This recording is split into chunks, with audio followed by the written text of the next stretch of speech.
I know, Bob Hoskins. I too wish that Loki was going to come back for a third season, but at least he's going to come back for Avengers Doomsday, as well as your son from Son of the Mask. Jesse Shade here for Awfully Good Movies on behalf of the Joe Blow YouTube network, and this year marks the 20th anniversary of one of the worst movies of all time, one of the worst sequels of all time, hell, one of the worst things that we have put together as a society.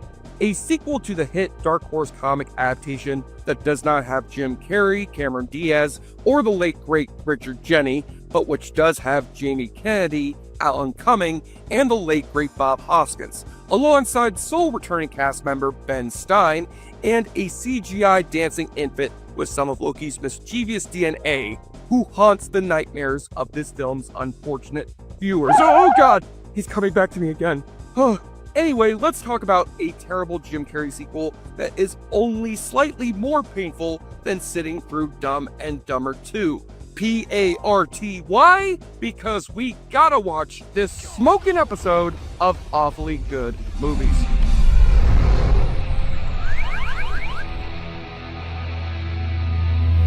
So Ryan Reynolds has returned to the red spandex suit to drop some more wisecracks and crack some more skulls in Deadpool 2. And with this sequel receiving another week's worth of great reviews and box office, Ryan Reynolds has once again proven to Hollywood that it is okay to make a film adaptation of an adult comic book that respects its source material, as well as the audience. Now, if you want to see what it looks like when Hollywood goes down the wrong direction, look no further than what New Line Cinema did to another underground comic book superhero for adults known as The Mask, which may have taken away the bloody violence and foul language of the Dark Horse comic book for its PG-13 film adaptation, but still came out with a beloved hit comedy that helped launch the careers of both Cameron Diaz and Jim Carrey. But after getting burned by Ace Ventura 2, Jim Carrey would turn down a $10 million payday for a Mask sequel, after swearing never to do another sequel to one of his movies again. I lied. So you can bet fans like me who had grown up on the original movie were truly surprised to see this teaser trailer pop up in front of The Return of the King. Known through legend, feared by all. Some people spend their entire lives in search of such powers, and others are just born with it. What the fuck is that? Yeah, the big trailer that New Line Cinema had paired up with the last Lord of the Rings movie was for a Jim Carrey-free sequel to The Mask that hadn't even begun filming, didn't even have a title yet, and wouldn't hit theaters for over a year. And when Son of the Mask finally did arrive in theaters, audiences found out that this dancing CGI baby would also be joined on screen by Jamie Kennedy and Alan Cumming. So you can guess for yourself that audiences stayed away from this sequel in droves, while critics declared it to be one of the worst movies of recent years. But as someone who had adored the first film in my childhood and was always curious to see what could be done with a sequel, I'm open to rewatching this flick with a more open mind. After all, I was such a big fan of that first movie that I even went and read some of the original comic books of The Mask at the age of 7 years old. I learned a lot of interesting things that day. So we open back in the metropolis of Edge City, as a tour is being led through a museum's Norse mythology exhibit by none other than Ben Stein, reprising his psychologist character from the first film as well as the animated series, making him the only actor to make it through the entire Mask franchise. Wow. On display at this museum is the magical mask created by Loki, the god of mischief. And what a coincidence that Loki himself happens to be in this tour group, who's been looking around the city for his lost magical mask, only to find the one at the museum is a fake replica. This is a fake! Yes, but it's a good fake. Ow. Let me replace it. What are you doing? If you thought Clear Eyes was awesome, then wait until you try brand new Clear Face for dry, itchy faces. Where's my face? Let me have my face! Wow. Then we open in Edge City's neighboring territory, named Fringe City, No. where the actual mask has floated downriver to now come into the possession of aspiring cartoonist Tim Avery, played by Jamie Kennedy, who lives in a nice suburb with his businesswoman wife Tanya, played by Trailer Howard from Dirty Work and Monk. And just like Stanley Ipkiss had his loyal dog Milo, Tim also has a loyal dog friend named Otis. No. No. And Tim is trying to break out his animation career by working as a tour guide at the studios of a famous animator played by Stephen Wright, alongside his pal Jorge, played by Carl Penn. When you want things to change, you gotta make them change. You ever pitch to the top man himself? Daniel Moss? And it's time to man up, my road dog, because there he is. And now I just want to see a crossover movie where the guy on the couch rolls up a blunt with Kumar. Wow. So with the studio's Halloween party coming up, Tim is forced to use the mask his dog found for him as a last-minute costume idea. I can't go as this. Everyone in Imagine always goes all out with their costumes. This is the crappiest piece of crap in Craptown. But enough about the reviews for this film, because the mask is now sucking onto Tim's face and transforming him into... Don't you just love Halloween? Come on, Craig. And why don't we just increase the nightmares further by having the newly green-faced Jamie Kennedy try to show us his variation on Jim Carrey's acclaimed Cuban Pete musical number from the first film, as he takes the beloved Frankie Valli standard Can't Take My Eyes Off of You and rings it through a nightmarish variety of musical parodies. Can't take my eyes off of you. I love you, baby. No. Art in the way that I stare. No one else who can compare. No. I love you, baby. No. You're just too good to be true. Hell no. Shake it. I refuse. No. This is the part where you boogie. This is the part where you No. And since Tim promised his wife earlier that the two of them would finally try conceiving a child once he gets back home from the party, he gets it on with her while still wearing the mask. And she finds herself pregnant the very next day, complete with a pregnancy that has Tanya throwing up bubbles and craving silly string. Warning, do not eat silly string while you're pregnant or else you will give birth to the Eraserhead baby. And when his newborn son, Alvy, is introduced into the world, Tim doesn't yet know his infant son has the magical powers of Loki's mask born into his DNA. But he's about to find out when Tanya has to leave for a business trip, and Tim is left alone for the next few days to care for Alvy. And Tim dumps his son in front of the TV to watch some classic cartoons that I should be watching instead of this fucking vomit. But with his magical powers, Alvy can now recreate all these cartoon gags he's seeing on TV in real life, so he can get back at his neglectful father.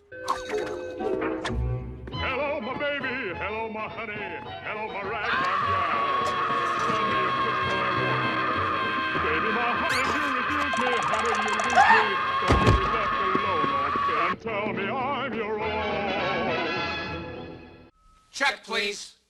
I mean, let's just face facts. The only Mask sequel that could have possibly worked would have had to star Jim Carrey. His rubber face and lightning-fast wit is what made that first movie work in the first place. And if Jim Carrey won't do it, then just reboot it in the gritty vein of the original comic books. So knowing all the potential that New Line Cinema has left untapped, I really do think this is one of the worst movies that I have personally seen. Partly because of my childhood hopes for a good Mask sequel, and partly because this film is a hyper-edited sensory assault of shitty jokes and shittier effects. And Jamie Kennedy had no chance of becoming a leading man with what he's given here. I know the dude has made a whole documentary about how the reception of this movie hurt his feelings and made him hate movie critics. So let me, as a movie critic, make clear that I think Jamie Kennedy is probably a fine person, and I've genuinely enjoyed some of his work. It's not his fault that he's playing such a whiny man-child of a character who's clearly unfit to be either a father. Go on, Alvy. Sing to me! Well, come on. Start dancing again. Start screwing my mind! Or a lead hero for a blockbuster superhero sequel. Float like a butterfly. Sting like a bee. Well, juke like a grasshopper and stink like a skunk. Well, at least New Line Cinema included a sneak peek of their Creed sequel, and I gotta say, it looks pretty awesome. The more likable lead of the film here is Alan Cumming, who certainly out-fabulouses Tom Hiddleston in the role of Loki, but sadly has to deal with the late great Bob Hoskins, slumming it as his nagging father Odin. And poor Eddie Valiant looks less like Anthony Hopkins here, and more like Beowulf meets Wilford Brimley. Beowulford Brimley, if you will. Please, Father, give me my powers. Your mother says we should be trying positive reinforcement. Whatever the hell that is. But Cumming and Hoskins end up like all the other actors in succumbing to this irritating CGI chaos. Hell, even the dog gets in on the action when he finally dons the mask much like Milo did in the first movie, where where he and the mischief-making baby engage in a literal war for Jamie Kennedy's love and affection, which is a classic cartoon formula, but when you use flesh and blood actors to act out cartoon antics and you cannot make it look as good as the first movie, then you end up with a 95-minute long horror film about a murderous dog who wants to explode an infant into little pieces. You kids in the audience think this movie is fun yet? Huh? And despite every effort on the part of the same director who gave us the acclaimed masterpiece Cats and Dogs, it is a film as filthy and rotten as its cynical intentions. Sure, the first Mask isn't some untouchable masterpiece, but much like the fans who were looking forward to this follow-up, it deserved a far less pitiful excuse for a sequel than this. And to think, this movie failed to exploit the dynamic comedic persona and wild Robin Williams-style improv that we associate with the legendary Jamie Kennedy. I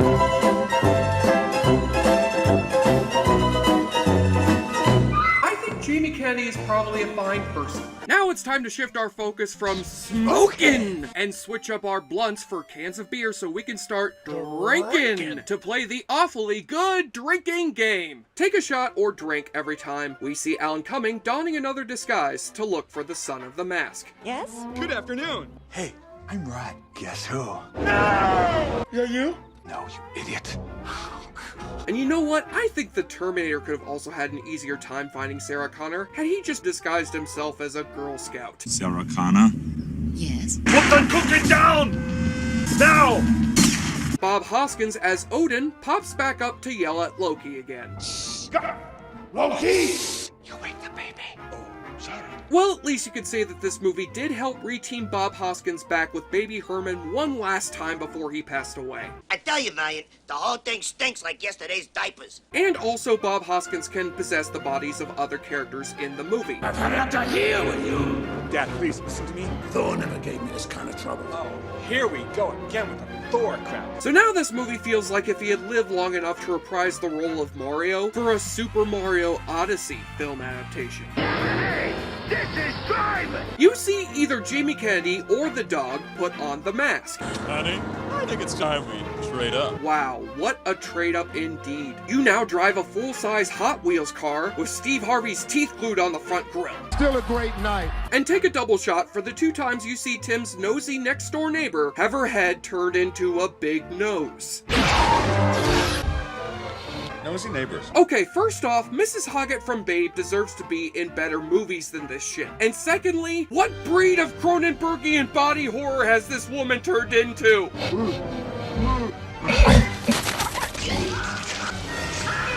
Somebody call Gina Davis and put this woman out of her misery already. And on the nudie watch, I'm going to instead take this time to talk about a certain scene from this film, which you're not going to see if you rent this movie online. But I clearly remember watching this scene when this shitty movie aired on TBS. It's a scene right after Tim lays in bed with his wife to conceive their son, where the camera swoops inside her uterus to reveal the spirit of the mask.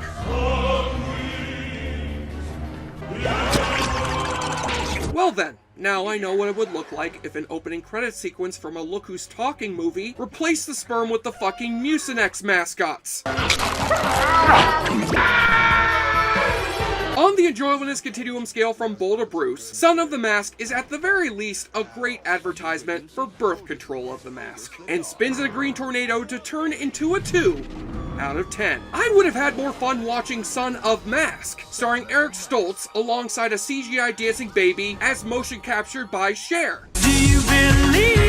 I'm Jesse Shea for Joblo.com, and since a lot of you are probably wondering what happened to the kid who won that Nintendo Power Contest for a walk-on role in the Mask sequel, he was actually set a consolation prize after Jim Carrey had turned that sequel down. And that prize consisted of a couple of Super Nintendo games, a crew jacket for The Mask 2, and $5,000. Meanwhile, I asked Warner Brothers and New Line Cinema for a consolation prize after watching all 95 minutes of this garbage movie, and all they sent me was an autograph from that guy in the first movie who had played Doyle.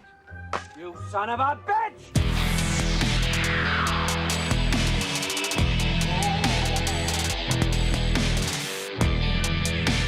Thank you for clicking on our video, everybody. If you like what you saw here, please make sure you like the video and subscribe and share with your friends who like this sort of content. Joe Blow was created by movie fans for movie fans, and we appreciate your support.